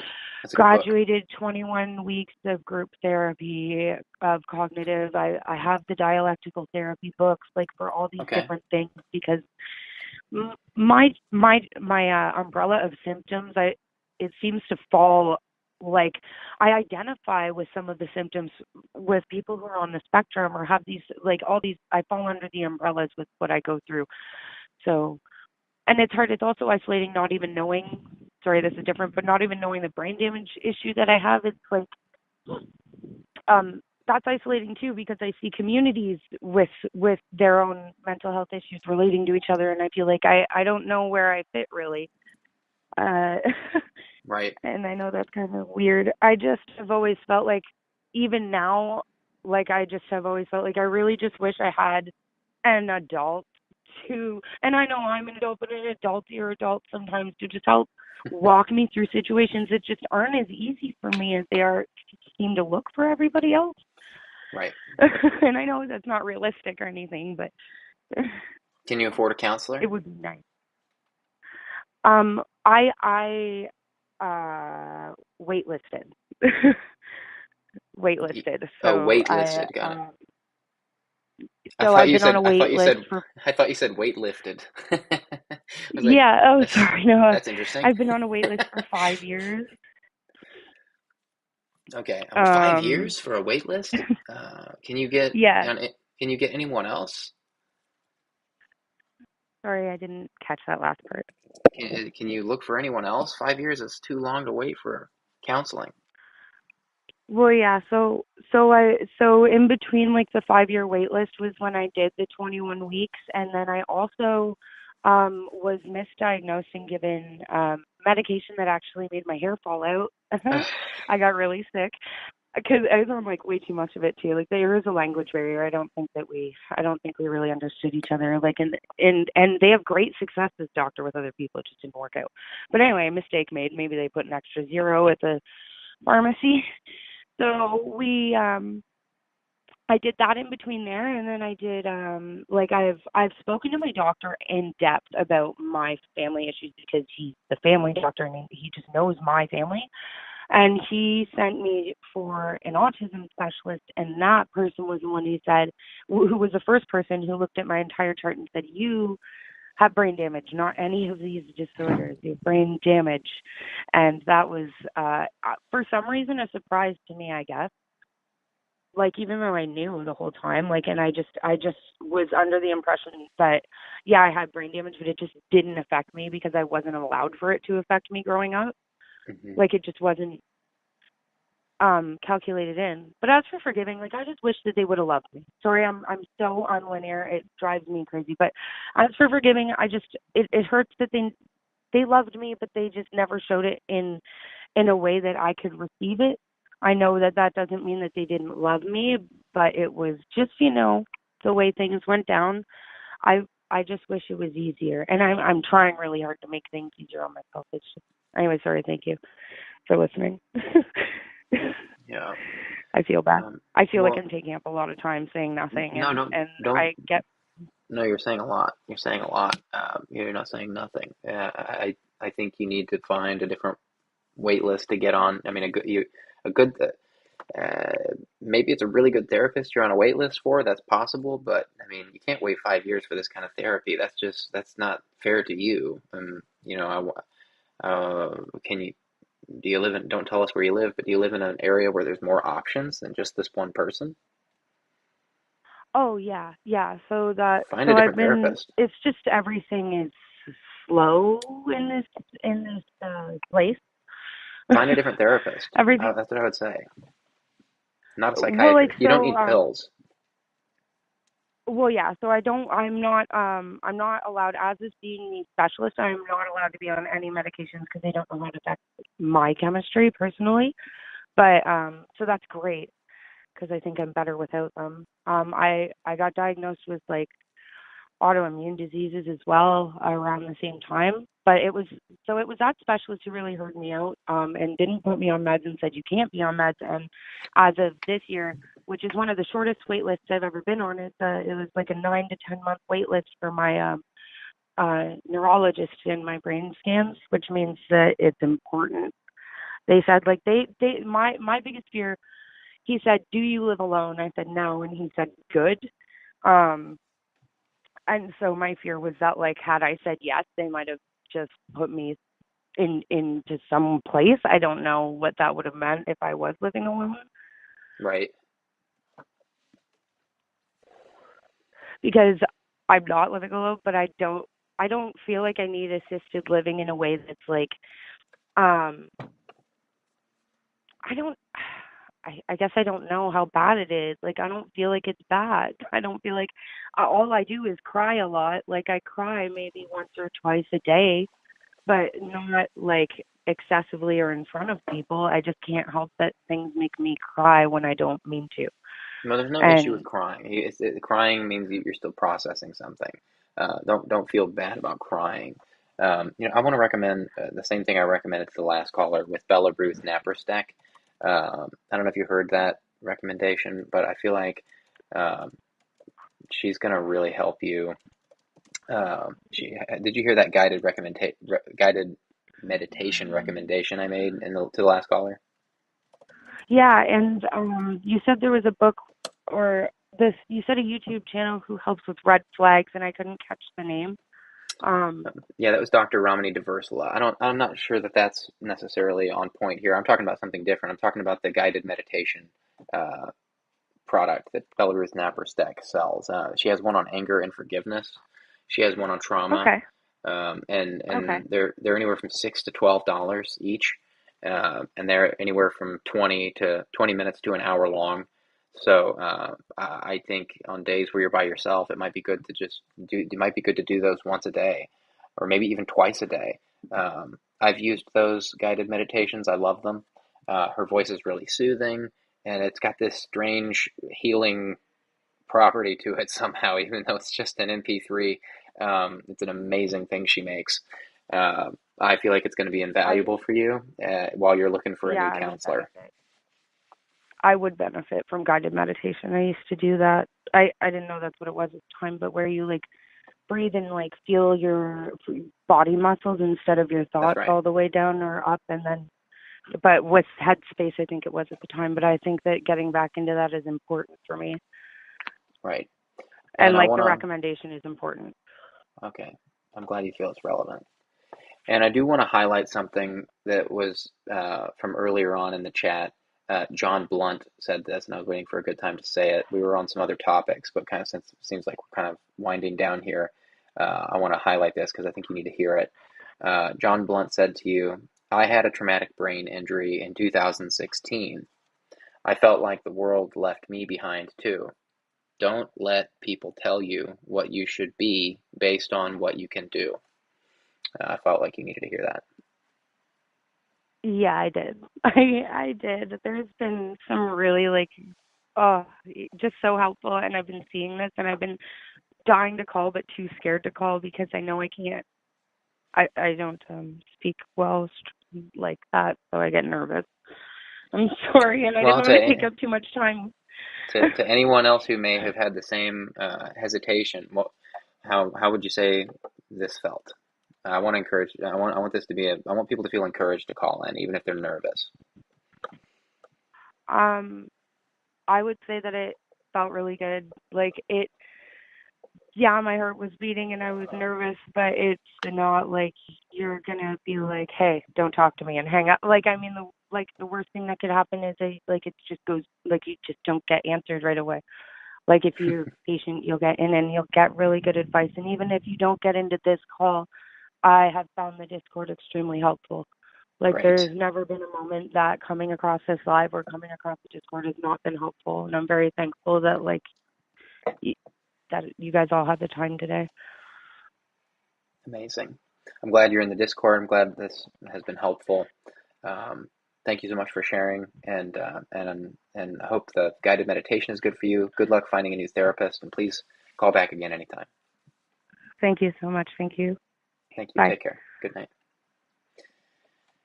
All right, guys, I have a hard out at 9 o'clock. There is no possibility of me going any later than 9 o'clock Pacific time tonight. That's in about 18 minutes. So we're gonna take one more caller, maybe two, depending on if they're short enough. But just I want to say it to whoever gets in that if we get to 9 o'clock, I will have to end the call. So I'm giving that disclaimer. But depending on where we are, we may be able to pick up where we left off at the beginning of the next one. Hi, thanks for calling. Hey, Julian, how's it going? I'm all right. How are you tonight? Well, I'm doing all right. Long time listener, first time caller, and I know you just said you have to go at 9. I don't think I should take that long, but I've been can we start with listening to some of these. Can we start with your age? I'm going to start asking that right out of the gate. Oh yeah, for sure. I'm 25. All right. Floor is yours. And yeah, so I just I've been listening to a few of these anonymous lives, and you made it a place where people can come talk and share about experiences that people may or not relate to. I kind of feel my experience with the human condition is something I haven't really been able to relate to the majority of people in my life, just because I have a pretty severe physical disability. As I said, I'm 25, and I got diagnosed probably when I was like 2 or 3 maybe, so it's basically been the only thing I know since then. And it's like incredibly rare. Like, it's recognized by NORD, the National Organization for Rare Diseases. And I read on there, like, I don't remember the exact numbers, but it was like first diagnosed in like the 1800s, and since then almost 150 years there's been like less than 200 cases worldwide of My goodness. So, what is this like, disability? What was that? I said, my goodness, what is this disability? It's called Maffucci syndrome. If you want to look it up, it's Maffuccis. And basically it causes these tumors called enchondromas to grow on, it's basically just mostly on my legs, my lower extremities, my legs and feet, and a little bit on my hands and arms. And I feel lucky, I don't have anything in my torso or head or anything, but it's gotten to the point, it's gotten a lot worse over time. And, I've had about 10 surgeries going up to just remove them. And I kind of feel like my surgeries have come in windows. Like, I have 5 between the ages of, 4 and 9. So about once a year then. And then that doctor who had the surgeries retired, and I kind of took a break until I was in college. And then it got to the point where some of the tumors got big enough that I needed to have them removed because, they were just causing too much pain. And I just kind of feel a lot of these people, a lot of my friends and people around me, don't understand, because it gives me a lot of, physical pain and fatigue. And, I feel like, granted, probably growing up, I feel like it's probably my fault because I never really expressed having this kind of pain or having, anytime I was in pain, I'd just say, oh, I'm just a little tired. And I basically didn't really talk about it much. And I kind of wonder if, that's led to, I feel like a lot of people around me, now my friends want to invite me to do something, and, I have to say, oh, I'm too tired and I need to stay home. I kind of wonder if, because for years I haven't like really acknowledged it. Are you saying that this Maffucci syndrome is affecting your social life? It's keeping you from seeing your friends, or is it's keeping your friends from including you? Which one is it? It sounds like they're trying to include you, but you're saying you're too tired. Is it that you're actually too tired? Yeah, But sorry, that was a lot of questions. yeah. I'm trying to So, understand. I understand I talked for a while. I mean, it's kind of, I would always say, there'd be days in college where, people would ask me, are you doing anything tonight? And I'd say no. And, sometimes they would say, oh, do you want to go to this place? And I would like, if I really wanted to, I'd try and, just suck it up and go. But a lot of times, when I was staying doing nothing, I literally meant, I was going to lie in bed and watch a movie and just like, not physically move. And I definitely, feel like they want to include me, and, I can do stuff like, play video games with them. And, I know you don't no locations. I won't reveal that, but I'll just say, I'm from a state and, kind of town where people are pretty outdoorsy. They bike in the summer and ski in the winter. And so that's kind of why a lot of the stuff is, they do physical activities that, I'm kind of, it's too hard for me to do, if that makes sense. So, is it that you really do feel too tired to go be with your friends? Well, first of all, let me ask you this: are you calling in because this is you wanted to? What would be helpful here? Are you calling in because you wanted to share about what it's like to have Maffucci, or is it that you wanted to you wanted to get some thoughts on how this impacts your social life? What's I the reason for mean, the call?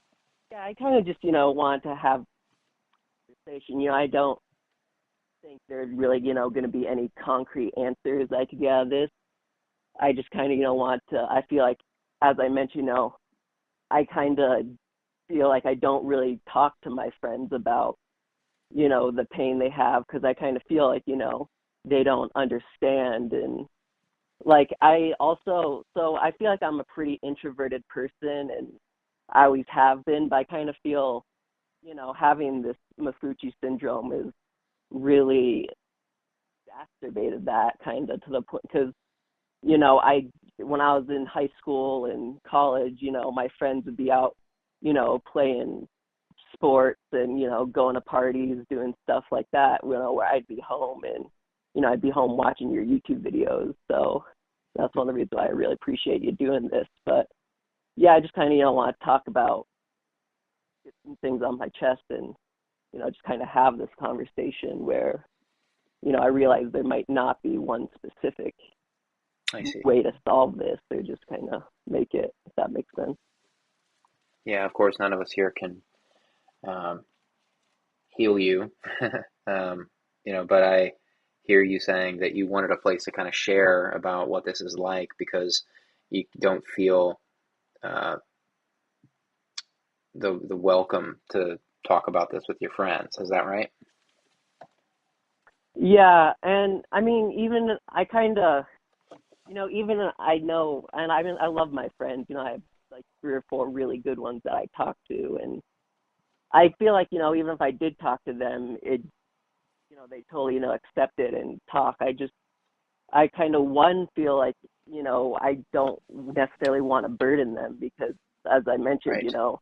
they're, being normal 25-year-olds, you're not usually in constant pain and, needing to lie down for, 16 plus hours a day and, just really be resting a lot. And also, I just feel like even I've had a lot of these same friends, even going back since high school. Like, I went to college, an hour away from where I grew up, and, some of these good friends went to the same school. So we talked, and I kind of felt like, they weren't friends that, we go and talk about our problems at the time. Just, we'd hang out and forget about our problems, which, I realize is not the most healthy thing. But, that's kind of just the way it's been. And, a lot of people, I feel like they haven't, shared a lot of their issues with me, so I didn't feel, super comfortable burdening them with my stuff.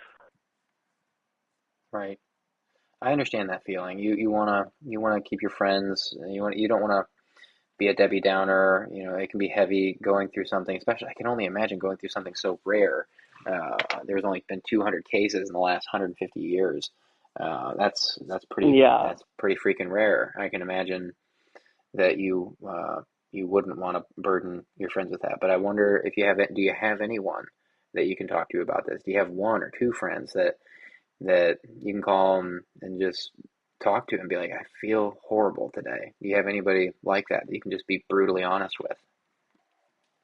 Well, so I do. After college, I graduated in 2019, right before the pandemic started. So even after then, I moved in back with my parents right when I graduated, and then I've been at home just because it's been hard to. It's often very hard for me to work with this. I have been able to find jobs that I can do remotely now, but I've been home, and my parents are great. I'm an only child too, so they can give me 100% of their attention, and they've been great. And also, growing up, in high school, they would also help me. I tried to play as many adaptive sports as I could, and so I met many other people with physical disabilities, but a lot of them would have common stuff like CP or spina bifida, or would be paraplegics that I felt like they could kind of relate, but for me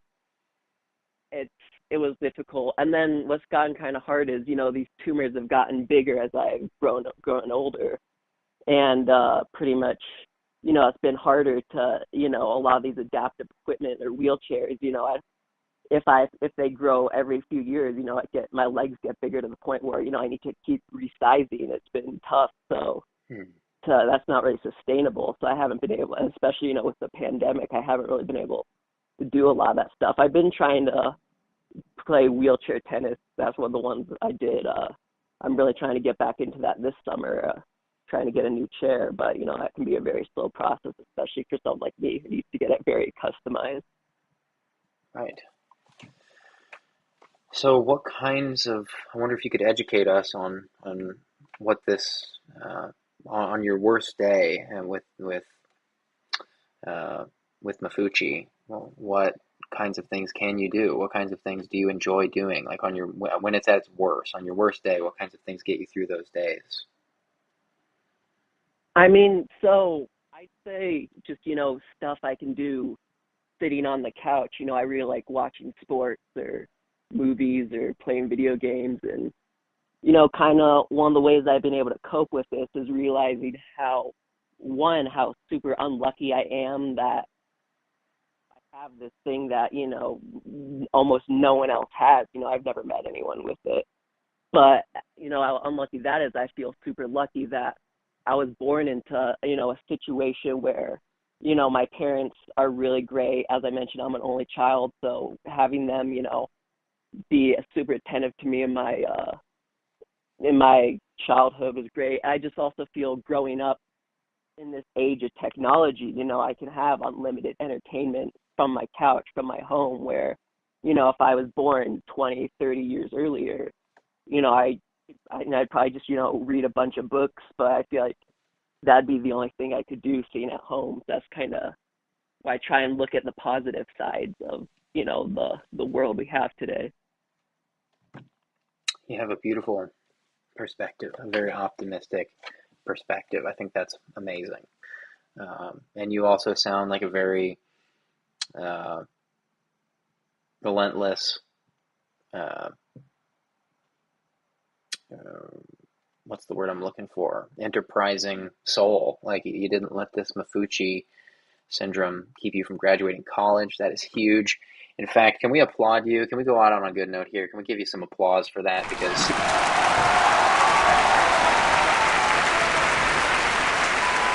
Thank Because you. I really that's a appreciate that. that's amazing. That's incredible. So many people And would have it was would very have given up. difficult because I actually, when I was in college, I broke my leg my freshman year, and a lot of people had dropped out, but I was able, to drop down time and do some stuff from home, and I even had my parents, help drive me an hour to school, take a couple classes, and So that my first year was very difficult, but I was able to, rebound and come through that. But yeah, I really appreciate, what you talked about. And, I know you have to get off in a few minutes, so I won't hold you any longer, but, I just appreciate you having this space where, people can come on. And, I feel like there aren't many people in my life I can talk like this. So that's why I Right. just, really thank you for having this. It's amazing to hear your story. Thank you so much for sharing, and thank you for educating us on what it's like to go through this. I'm so impressed with your spirit and your determination, and I look forward to hearing more from you. Are you in our Discord server?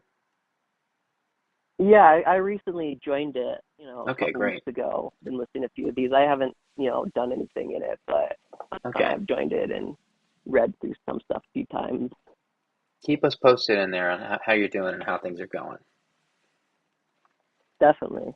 And one of the things, But I'll kind of leave you with is one of my philosophies that helped me get through is just kind of realizing, what you can change or what you can control in life. Because, there's so much you can't control, so many circumstances around you, but you kind of, can control, the way you perceive and react. So, if I've had, 10 surgeries in 25 years, like, I could be super mopey and sad about that, but, I've tried to, learn and take it with a smile and, look at the bright things that, try and can control my emotions as much as I can, my perception. right. Well, I'm wishing you the best of luck. Thanks again for calling and sharing. And again, I'm hoping to hear a good update from you in the Discord sometime soon. Definitely. And thank you again for, holding this anonymous live. I really appreciate it. I enjoy listening to people talk about the human condition. That's beautiful. Thanks again for calling. I enjoyed the conversation. Take care of yourself and good night. Thank you. Yeah, have a great night. Wow. Beautiful night. Amazing stories. And thank you, Whip Splash, for that super chat. Very kind. You guys are amazing. Thanks so much for being a part of this community and supporting these callers. Each night we do this. We do these 3 times a week on Sundays, Tuesdays, and Thursdays at 9 p.m. Central. That's 7 p.m. Pacific and 10 p.m. Eastern. Tonight, shout out to our mods. Tonight we had Easy Cheesy, Jake Cooper, Abacadabra, and who else? Is that it? Anybody else I'm missing? Deanna Krebs. I think with that is all of our mods for tonight. Mods, you're amazing. Thanks for keeping this place clean and on topic.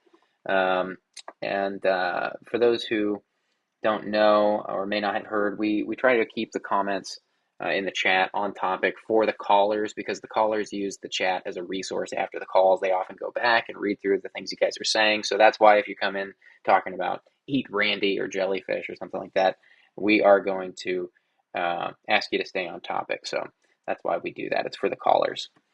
Thanks again for checking this stream out tonight. We will not be doing a prank call stream tomorrow because I'm out of town. I have no good way to do the prank calls. It won't be a good prank call stream. So we will pick back up on that at another time. Stay tuned to the community page on my YouTube channel for an update on when that'll be. I will likely do a random one, maybe like Friday or maybe Monday of next week. I honestly, I have got to get back in town first before I decide that. I apologize. There's no update on when we'll do that, but there will be more coming. And we have a very fun surprise for the next one, I will add. So we will get to it sooner than later. Thanks again for a great stream, and you guys are awesome. I'll see you in the Discord, and I'll see you back here on no later than Thursday for Anonymous Live. Again, take care. Bye, everybody.